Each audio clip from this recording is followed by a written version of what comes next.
Shalom and welcome to this edition of Revealing the Truth, where we cover the headlines, the heart lines, and biblical truth. I'm your host, the Reverend Rabbi Eric Walker, and pleased to tell you that we won the battle. We got the rights to the Codist. It's back out there now in paperback and in Kindle.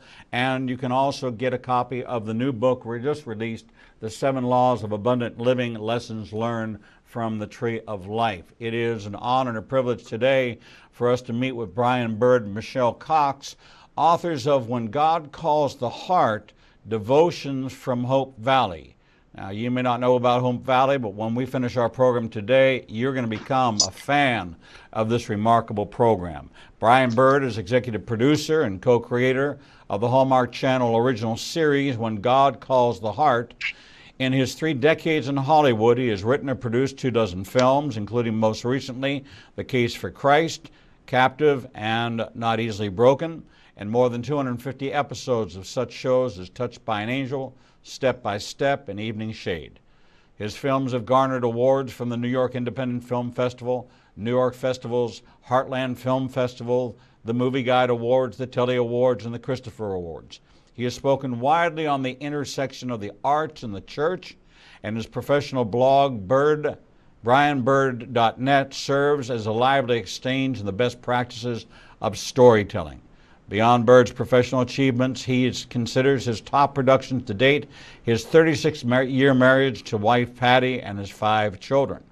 Michelle Cox, who is a co-author, is a speaker and award-winning best-selling author. She's a member of the blog team for Guidepost, and her Life with the Southern Grandmother column runs twice each week at guidepost.org. She has written for Focus on the Family, FoxNews.com, Christian Cinema, WHOA Woe Magazine for Women, Leading Hearts Magazine, and the website of Fox News radio host Todd Starnes. Michelle is the creator of Just 18 Summers, brand of parenting products and resources, and have been a guest on numerous television and radio programs, including Hannity and Focus on the Family. She and her husband Paul have been married for 43 years, have 3 sons and 6 perfect grandchildren. Bird and Michelle Cox, welcome to Revealing the Truth. Glad to be with you. I shared with you before we went on that I have a house sitter that when I travel to Israel every year for 2 weeks, she comes and stays and takes care of the house and my dog. And she comes and pre-programs all of my TVs to DVR, the Hallmark Channel, and especially this series, When Calls the Heart. Now, I come from Pittsburgh, Pennsylvania, so I know about the steel mills and the coal towns and some of the old stories, but what you have done is you've taken this series that I believe the season 5 premiere is coming up on Sunday, February the 18th. That's right. The start of the new season. And Brian and Michelle, this devotional that came out of this is really quite unusual. You don't really see the NCIS devotional or the any of the Crime Stoppers or any of the reality TV shows coming out with a devotional. And this is really quite interesting. And Brian, this is, I've looked at both of your credentials, and I'm overwhelmed with this level of achievement of both of you. Brian, for you to be the executive producer and co-creator, you provide oversight to the production of When Calls the Heart, and this is a full production. This is not the low budget. This is a full production, HD TV quality, film quality series that you're involved in, and both of you have brought the heart and soul, which is biblical, to people who can identify with the life and times of the characters in this series. Michelle, how did you meet Brian? How did you get involved in this project? We probably met about 7 or 8 years ago at a film conference and have been on faculty together through the years at different film and writing conferences. And Brian's such a special man, just always so humble and nice. And so it's, been a real pleasure to be able to work with him. And Brian, the idea for devotional to come out of this, where was that birthed, and what was the hope of? Yeah. Well, over the 4 seasons to date, and now the 5th season, I did a behind-the-scenes sort of production blog for the Hallmark Channel where I tried to go a little deeper behind the scenes of each of the episodes with the fans of the show, and HallmarkChannel.com, ran this blog and this now video vlog this last season, and it got so much traffic. People were so, I guess, blessed by it that I started to think, maybe this is a platform we need to do more with. And so Michelle and I were on faculty at the Blue Ridge Mountains Christian Writing Conference last year in North Carolina, and we were sitting over a faculty pizza, and Michelle was sharing with me how she loved to watch One Calls the Heart with her grandkids, and that it was the kind of experience that you can't really find on television anymore, where there's actually programming that whole families can sit down and watch together, which is sort of what we all grew up with, right? Sure. We all grew up with that experience of being able to watch TV together with our families, and so it was a meaningful experience to her. And I said, well, Michelle, you've done countless devotionals and great books, and you have such a terrific career there. I've always wondered, what would it be like if we took some of, use this blog as sort of the jumping off point for doing a devotional on each of these episodes.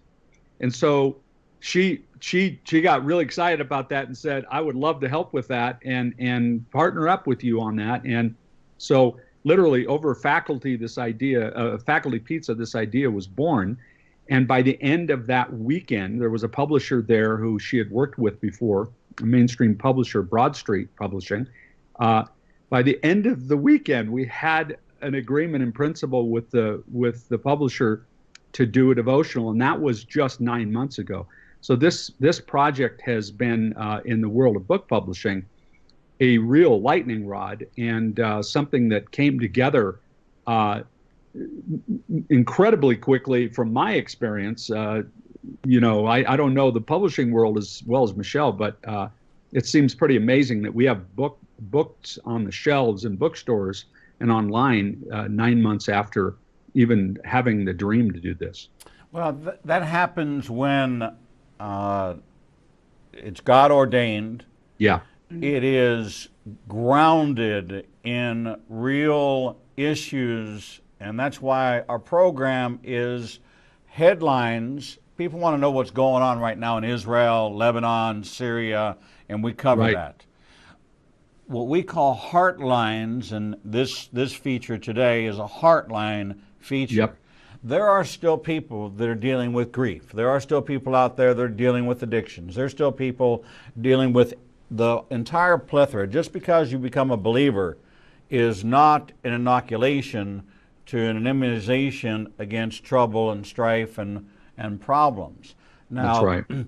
This program, Michelle, I'm going to ask you, since Brian was the co-creator of it, and you are a fan of the show, what drew you to it? What was it that you saw, if you can encapsulate the heart of this program, One Calls the Heart? I've loved it since the first commercial I saw for it, actually, even before I saw the first episode. And as a mom and a grandmother, I know that what we put into our kids is what we get out of them. We can't put trash into their minds and expect them to turn out as wonderfully pure, wonderful Christians. And so for me, coming from that perspective, it's just been so wonderful to have something of this quality that my whole family can sit together and enjoy, and that my little granddaughters can be excited about, and that we can sit down together as a family and watch this, and not only enjoy the entertainment value, but there are God moments woven all throughout every episode. And, I know Jeanette Oak, who wrote the series that the book is based on, is a precious Christian. And I had actually just emailed with her the other day and was telling her a little bit about how the devotional book is doing. And she sent back and told how she prays for her books, for the show, now for the devotional. And she said she considers them her paper missionaries. And I loved that. Wonderful. Because they go to people that she will never meet for the most part. And so that's, she gave the basis for what the show's all about.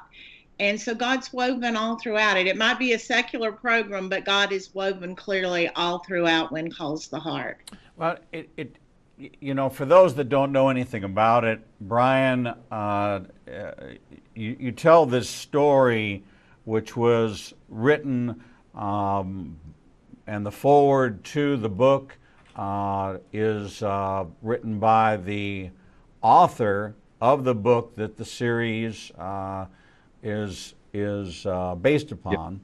Yep. It's real life. It's just raw, real life. It's life and death. It's set in a day gone by, which is always so interesting to me for programming which is set in a prior era, that seems to really attract because it is historical. I think that in some of the summaries I've seen and looking at the devotion, 12 miners died in a coal mine collapse, and how the community comes together. This is a metaphor for the body of Christ. Right. This is what the church is supposed to be doing. Alabama, where we're at, we're coal country. I grew up in coal country in Pittsburgh, West Virginia. Know about these coal mine tragedies, but in taking them and looking at the words of Joseph in Genesis 50, what the enemy meant for evil, God would work for his good so that many would be saved. Now we have, in this story, you have now women going into becoming coal miners. This is the Rosie the Riveter. This is the throwback to kind of a blending of Americana in such a way that says that our kids aren't getting this in the history books. It's left out. So if I say Rosie the Riveter, they have no concept of what I'm talking about. How is it that you are connecting these storylines that are from season to season, from show to show? Brian, how do you, in your oversight and in your production, are you in these production meetings? Are you in the writing sessions? Are you in these creative dialogues as to where we're going to go with this? Yeah, absolutely. We lay out a plan, each prior to the start of each season. Obviously, we get all our writers in a room and we begin to brainstorm. Okay, what do we want to accomplish this year? What are the big character arcs that we want to accomplish? So there is a roadmap in place, and then, of course, there's a lot of discovery along the way as well as we're working with our directors and our beautiful cast on the show to sort of make this as rich and meaningful as we possibly can. And I think the reason people want to watch a show about set in, the early 1900s in a contemporary setting today is that the themes that resonate with all human beings, no matter what age they come from, what era they come from, whether it's 2018 or it's the year 18, the same themes resonate with everybody, right? We have these, I believe as a storyteller that God is woven through the human soul with violin strings. And no matter what country you go to, the same strings are there, right? So in all human beings, we're wired by God for this, by the author of the universe. And these strings resonate when you pluck them to themes like this: courage, hope, redemption, community, forgiveness, resurrection, sacrifice. Those themes resonate with all human beings because we're all made in the image of the author of the universe. And so you can do a show about 1915 and have the lessons and those themes resonate with people in 2018 because we're still suffering the same stuff. Yeah. We still go through all of the same issues that we did back then. They were gutsy folks because they didn't have all the modern conveniences back then to make it through. And they often didn't live as long as we do today because they didn't have all the advances. Right. But they were gutsy, powerful people. And I'm telling you, never bet against a mom or a grandma. Never bet against them. They own the world. They change the world. They empowered women who are empowered by all the right virtues. Man, they can change the world. And so we wanted to do a show in When Calls the Heart that was about a powerful community of women who suffer the most unimaginable tragedy when most of the men in the town are killed and have to go forward with all their fatherless kids to figure out how to do life together and to band together with one another. And you know what? It resonates with people today, and I think that's why there are over 5 million people watching the show every week. Well, you know, I look back on Little House on the Prairie, and yep. You know, Michael Landon, a Jewish. Most people didn't know Michael Landon's Jewish background. Right. But Michael Landon was Jewish, and such a God-fearing home, God-loving home, God-centric home. Michelle, did you incorporate? What was your devotional? Is it episodic? Do you take and encapsulate from episodes of the show and weave a devotional to a particular scene or event from one of the episodes of the show so that it's indelibly linked? So that if I watch the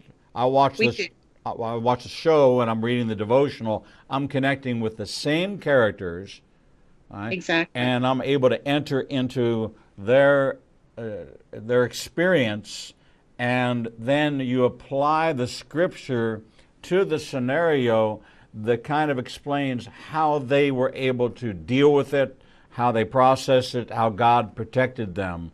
I think it's brilliant. Well, we prayed before we started this project, and we said, God, we want every word on these pages to be the ones that you want to be there. And so we prayed for God to guide us to the stories that he wanted on the pages.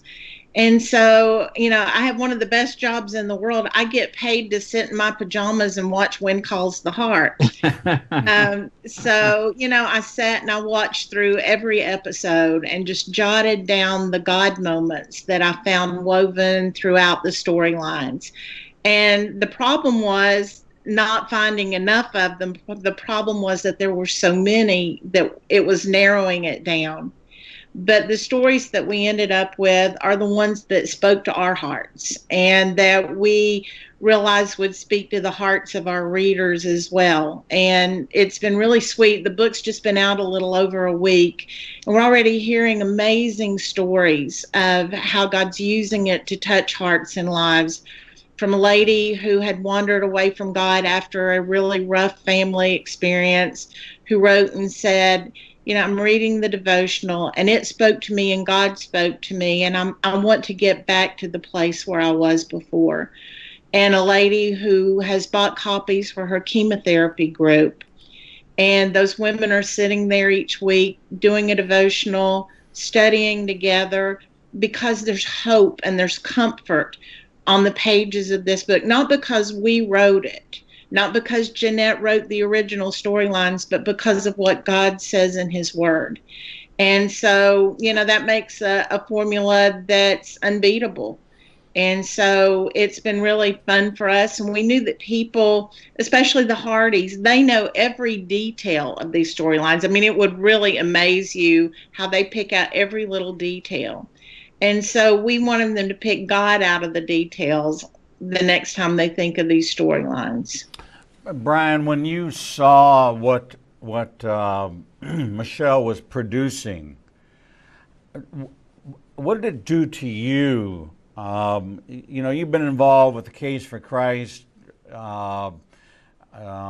one, it in itself, that and Evidence That Demands a Verdict, have probably won more Jewish lawyers to Christ than any other two books that are out there, because of their approach of the Socratic argument for the factual presentation of the evidence that demands a verdict. There's no question.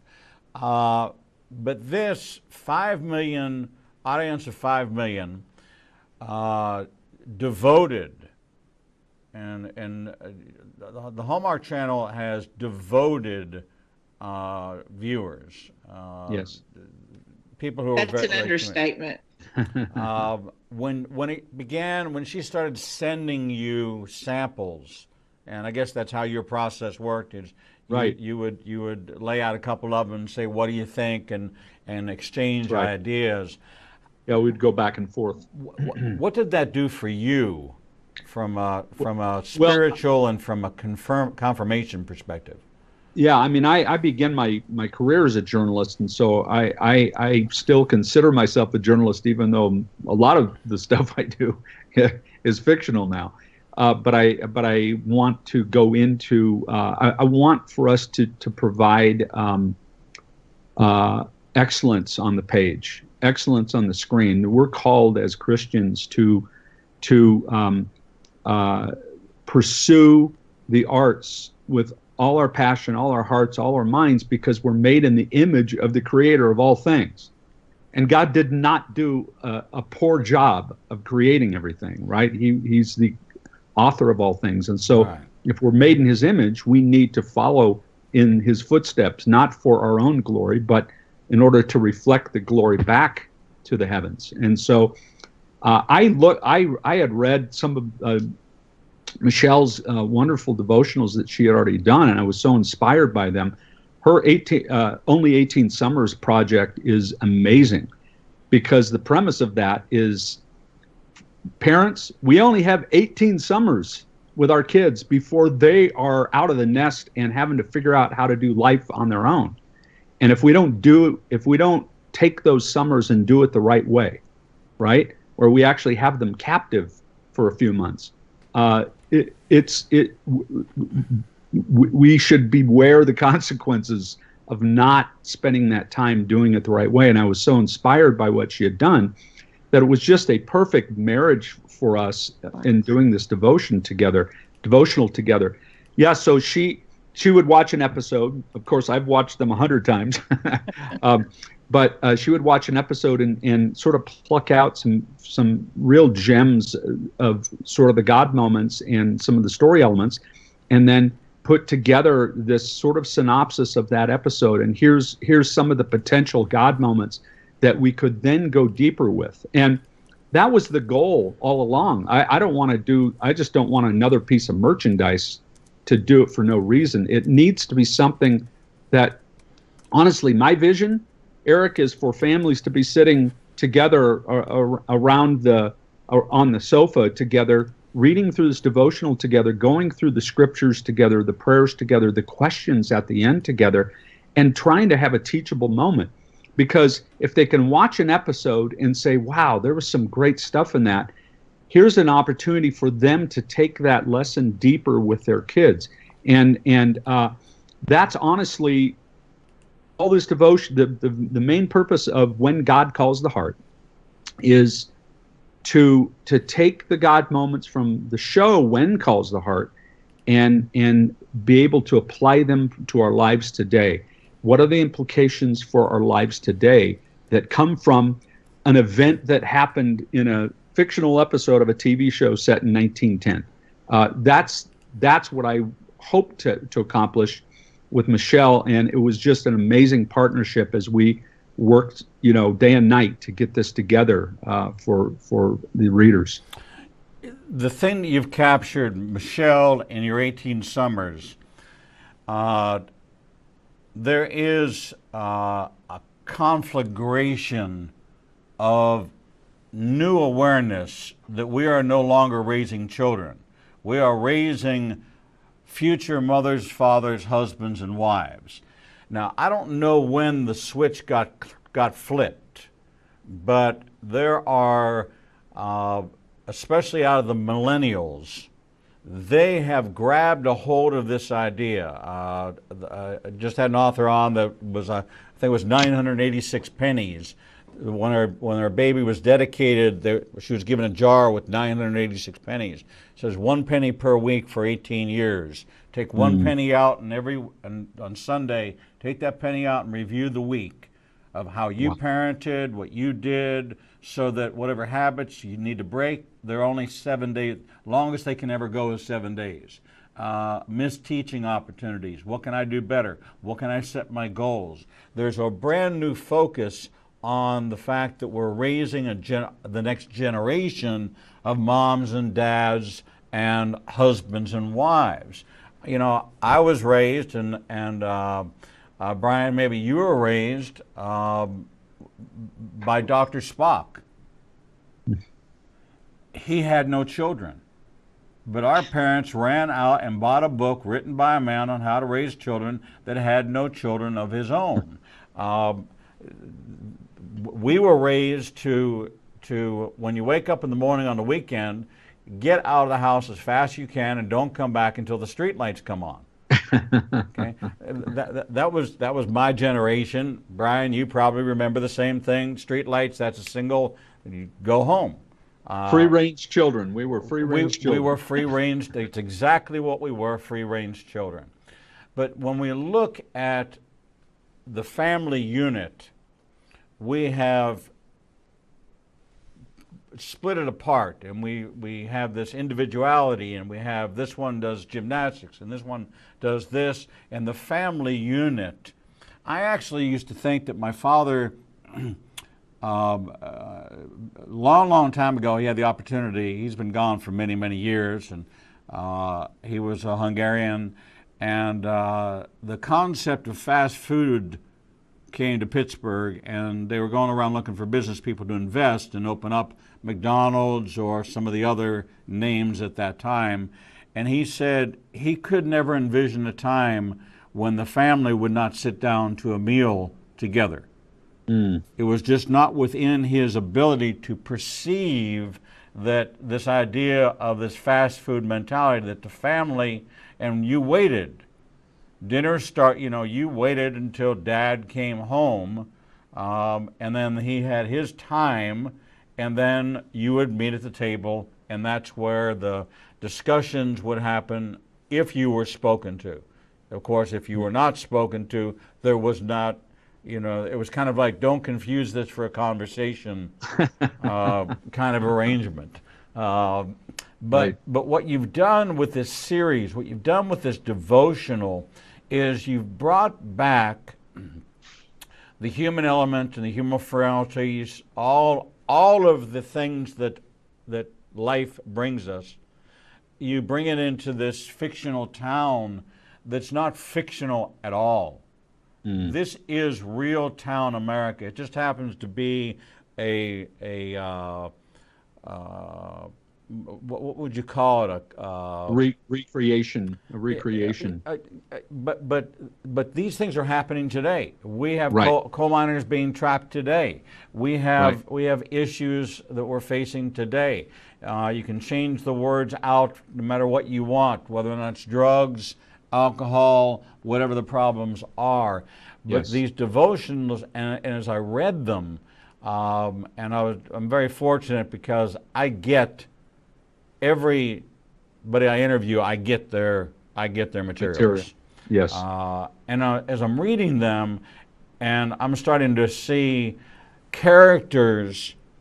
I haven't seen the show. I admit it. I have not seen the show. I do 4 shows a day, and I speak 3 nights a week. I speak 6 days a week, 5 on TV, 1 in the pulpit, and then 3 nights. So Wow. my television watching time is more show prep, and Right. I read everything that's sent to me. And so Mhm. I'm starting to identify with these characters. I'm finding some I like, some I don't like, some I don't like as much as I like as the others. But when I look at the passages of scriptures that you quoted, and oh, by the way, we earlier were talking about keeping it to half an hour. We've already skipped our break, which was 14 minutes ago. Oh my goodness. When you go back to your publicist, tell them we were having such a good time. We talked through the break. Okay. All right? Because we're having so much fun doing this. I can imagine why people want to identify with this program. And the program, it's called When Calls the Heart. It's Sundays at 8 o'clock Central Time, 9 o'clock Eastern, 8 Central, and then I guess it's 9 Pacific. Pacific as well. Yes. As well, on the Hallmark Channel. And what you've done is and I'll kind of summarize, if that's okay with you. Sure. When Calls the Heart tells the captivating story of Elizabeth Thatcher, a young teacher accustomed to her high society life who receives her first classroom assignment in Coal Valley, a small coal mining town where life is simple but often fraught with challenges. Lori Loughlin from, what was it? Full House. Full House. All right. Yep. One of the purest actresses I've ever seen consistently across all medium that I've ever seen her in. Right. She is not an actress. She is a person who's playing out her life.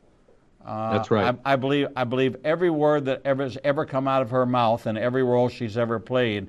I've believed her because her character is her character. Right. That's right. And so you have an amazing character there. She plays Abigail Stanton, a wife and mother whose husband, the foreman of the mine, along with a dozen other miners, had just been killed in an explosion. The newly widowed women find their faith is tested when they must go to work in the mines to keep a roof over their heads. This is real life. Okay? We have the fatherless home problem in the inner city. We have the fatherless home problem in the suburbs. We have a divorce rate in the Christian home that's equal to the divorce rate that is in the non-Christian home. Where can I draw my power from in times of trouble? I can watch a program like this that I can actually see my life problems. They don't look like my life problems, but they are, because I don't live in that coal mining city. I don't live in that small town, but I relate to it so much. But now I get to reach over and I get to read a devotional that kind of explains to me biblically the concept being portrayed and what the Proverbs 3, 5, and 6 moment is, what the Romans 8:28 moment is, Right. how to weave this together that it's not Christian television. Right. It's real life drama with an underlying theme. Now, Brian, when you do your writing sessions, and now I'm really going to age myself, do you still storyboard?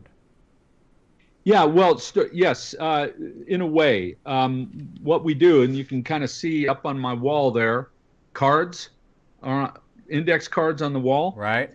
We build our stories on the wall like that with little index cards, or on a whiteboard, right? And the goal is, and I love that you've identified some of the great virtues out of Scripture that people see right on national television on our show and are reflected in our devotional. Here's the thing. I don't want to pound people over the head with what I believe. I want to woo them into conversations with like-minded people who can take it deeper. I really believe that great media stirs up heart and soul cravings. It doesn't necessarily always answer all the questions, but it gets people stirred up to want to have conversations. And as a believer, as a Christian, I believe that the gospel is the cure for everything, right? And that it's the most important message in the entire universe, right? In all of history, his story, God's story, history. So if we're going to share that most important cure with people, I believe the best way is like what we're doing right now, face to face, person to person. And a picture on a wall can stir up those cravings by touching on those themes, by plucking those heartstrings. But what my goal is to get people talking to one another so that they can deliver the cargo, the most important cargo, flesh to flesh, hand to hand, face to face, because that's how it's meant to be shared. And sometimes evangelistic media is neither good media nor good evangelism, right? Because it can become propaganda, right? And people who don't know, that's what we tried to do with the Case for Christ, is make it not propaganda, but make it just a rich, personal, powerful story, human story, and then pluck those heartstrings so much so that people want to have conversations with real flesh and blood friends and family. And Michelle mentioned the Hardys earlier. I'm not sure if you know what this is, but this show, When Calls the Heart, and this devotional, When God Calls the Heart, has built a following of people who self-identify as Hardys. When Calls the Heart, they're Hardys. They're Trekkies, but they're Trekkies on steroids, the Hardys. They're more powerful than the Trekkies ever were because they're all supercharged, moms, grandmas, multi-generations, lots of men Hardys in the mix as well. And they are purely a grassroots organic fan group for this show and for this devotional. And they do what they like to call evangelism. So they share with one another, and they have Hardy's parties every day of the week somewhere around the country, and now even overseas. We're seeing this happen. And they get together, they pray for one another. They have small group church around the show, When Calls the Heart, and around the devotional, the chemotherapy group, getting their chemo and doing when God Calls the Heart study together. That's church, right? Now, I didn't think that when we started When Calls the Heart, and by the way, you mentioned Michael Landon and Little House. Well, there's no coincidence in the fact that my partner on When Calls the Heart, the show, is Michael Landon Jr. Yes. We created the show together. So there's a legacy happening here. And this is creating a movement of supercharged people who want to share the great virtues with one another, stir up one another to good works and also to great, powerful conversations. That's what the devotional is about. That's what the show is about. And you know what? If this was the last thing I ever did in media, I could feel pretty good and hope to get the pat on the back when I hit the pearly gates that I've been a good and faithful servant, because we are changing culture through media. You mentioned sitting around the dinner table, Eric, with your dad and that family time that you had. And nowadays, everybody's picking up their fast food and going Right. to their room and getting this out, right? And watching their own media all by themselves, right? There's a lost cultural experience in our world that we're trying to recreate, the experience of people sitting around on a couch looking at that TV show, reading that devotional, and having a shared, meaningful cultural experience. And it's to me, that's the most powerful thing that could result. And it's not because I'm a genius or Michelle's a genius. We're just showing up and saying, God, what do you want us to do? What do you want us to say? Show us the way, put the breadcrumbs of opportunity in front of us, and we'll follow them. One of the unexpected things has been that we have heard from families where they're doing the devotions together, and the children are so excited that they're begging to do more. And to me, as a mom and a grandmother, that thrills my heart to have kids begging to learn more about God. I mean, that's the ultimate. And we've heard from college students. One of them posted on Twitter and said she'd never been that excited to get a package in the mail. And so, for God to use it to touch the hearts of children and millennials is just so exciting to us. You've touched on something that I think that the industry is needed, and that is when there is a family value that it's not based on, excuse me, on man's definition of family values. This is a biblical worldview of family values, and it's presented in such a way that it's digestible. Look, it took me 44 years to accept Jesus as my Messiah because Christianity is not digestible to my diet. Christianity and the Jesus of history were not something that were favorable to me. The Jesus of the Bible is everything. The Jesus of history was the worst thing that could ever happen. I almost sometimes say that Christianity is the worst thing that ever happened to Jesus because we've just completely twisted it. But the values of the Bible and the principles behind those values, which are life application principles for how do I get through grief? How do I get through anxiety? How do I get through this situation? How do I get through that? And that you've woven that in as an underlying theme of the program without saying the Christian show or that you're on TBN or CBN. You're on Hallmark, the family channel. And out of it is saying, here's what we're going to do. We're actually going to reveal to you our heart and our motivation and the life lessons. 5 years into this, we're now going to tell you that it is the scriptures that are driving part of the storyline, and the storyline is driving how we incorporate biblical truth into this.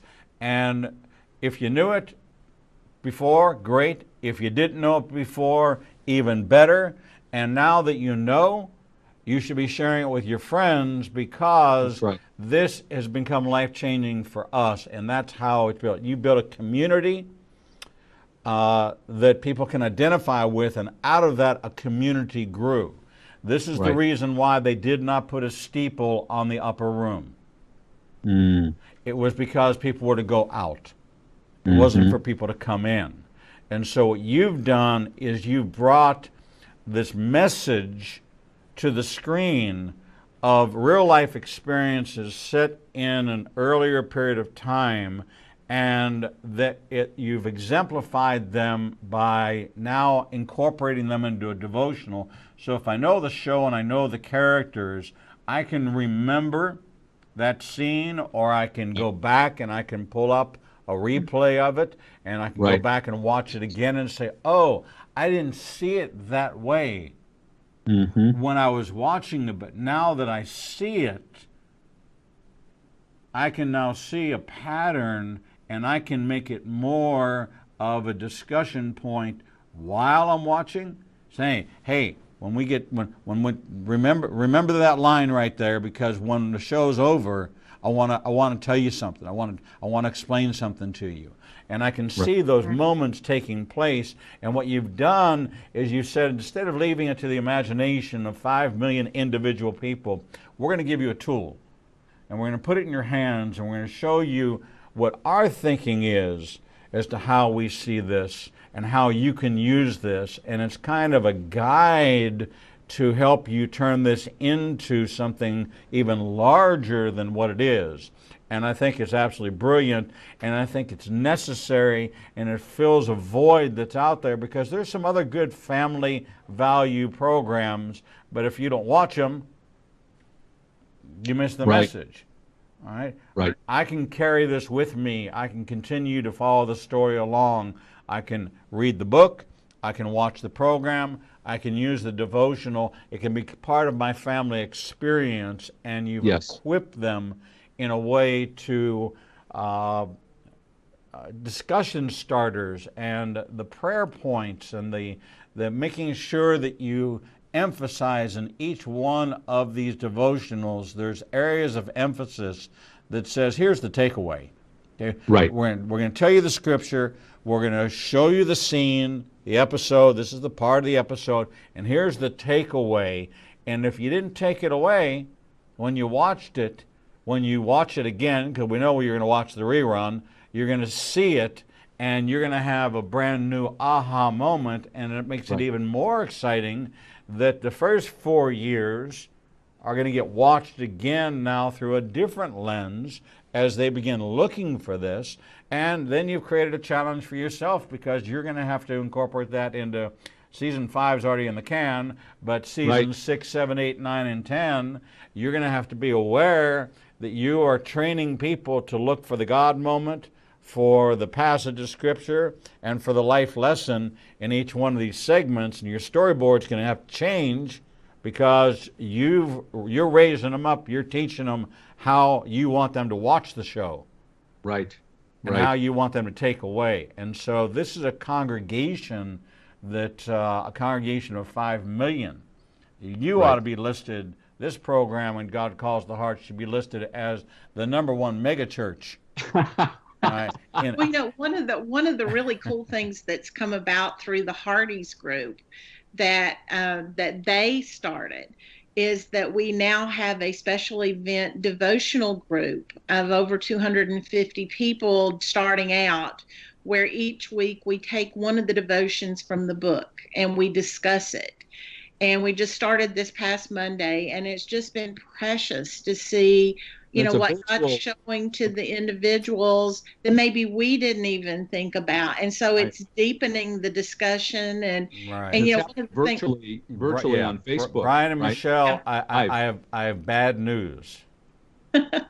We've run out of time. We've run out of time. Now, see, I don't want you to go back and you tell them, don't argue with this guy about a half hour. All right? Because we've run out of time, and we could probably go another hour, all right, talking about this. But I want to thank Brian Bird and Michelle Cox for this new devotional, When God Calls the Heart, with the foreword by Jeanette Oak, who authored the book, Devotions from Hope Valley, seen on the Hallmark Channel on Sunday nights at 9 o'clock Central, 8 o'clock Central, 9 o'clock Eastern and Pacific. Season 5 starts on this Sunday, February the 18th. And you can catch up because it's on all of the on demand and on Netflix now. On demand and on Netflix. You can catch up and get the devotional online. You can either go through our website or to Amazon. And you also have a number of websites. Go to the hallmarkchannel.com and pull up about the series, read all about it, get to know the characters. You two have been an incredible blessing. Thank you so much for being there, for weighing into this, and for putting out something that is life-changing. God bless you both, and thank you for being with us here on Revealing the Truth. Thank you. All right, we're going to take a short break, and when we come back, we'll bring in the next edition of Revealing the Truth.